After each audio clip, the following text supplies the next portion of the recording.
Pantas ditertawakan penasihat Kapolri, Ismail tak punya bukti. Yani ada di Malaysia saat kejadian Vina Cirebon.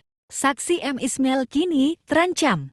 Diduga berbohong soal cerita melihat kecelakaan di malam kejadian kasus Vina Cirebon.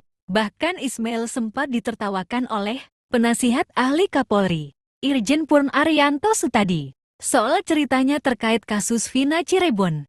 Sebab Ismail malam itu mengaku melihat pasangan muda-mudi kecelakaan di flyover. Talun Ismail mengingat kejadian itu karena malam itu dirinya baru pulang mengantar anak angkatnya melamar seorang wanita di Cirebon.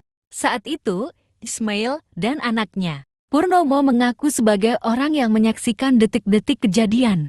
Ismail dan Purnomo melihat motor yang dikendarai Iki menyerempet trotoar. Eki disebut terpental ke tiang lampu usai sebelumnya sempat standing.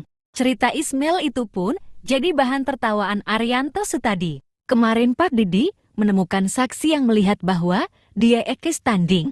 Ini kan baru muncul sekarang, dulu ini nggak pernah ada, kata Arianto dikutip dari Phoninews. Menurut Arianto, jika keterangan Ismail ini diajukan sebagai bahan di peninjauan kembali PK, tidak akan kuat. Sebab hal itu hanya sebatas kesaksian dan tidak ada buktinya. Karena tidak didukung dengan data yang valid. Hanya keterangan saksi, tandasnya.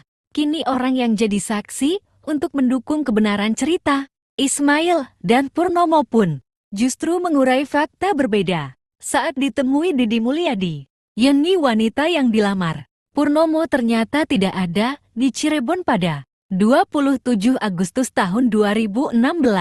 Yani mengaku kalau dirinya sudah bekerja di Malaysia sejak 16 Juni tahun 2016. Bahkan, Yani mengaku memiliki bukti berupa paspor dan surat-surat lainnya. Yani pun kini memutuskan hubungannya dengan Purnomo. Karena tak mau terseret kasus Vina, ternyata Purnomo pun tidak jujur soal Yani kepada Deddy Mulyadi. Purnomo dan Ismail sejak awal tidak mengatakan kalau Yani sudah bekerja di Malaysia saat mereka datang untuk melamar. Saat dicecar oleh Deddy Mulyadi, keduanya baru mengaku kalau saat itu Yani tidak ada. Waktu dilamar itu, Yani-nya ada nggak? Katanya Deddy Mulyadi. Nggak ada Pak, kata Purnomo. Padahal sebelumnya, Purnomo sempat mengaku membelikan nasi bungkus untuk Yani, ibunya Yani, dan adiknya Yani, bahkan saat datang ke toko tempat membeli kue. Ternyata toko itu baru buka tahun 2023. Kini, Ismail dan Purnomo hanya punya satu bukti lagi untuk menguatkan keterangannya. Bukti itu berupa buku catatan di hotel tempat keduanya menginap. Nanti, saya ingin lihat bagaimana daftar di hotel itu, kata Deddy Mulyadi.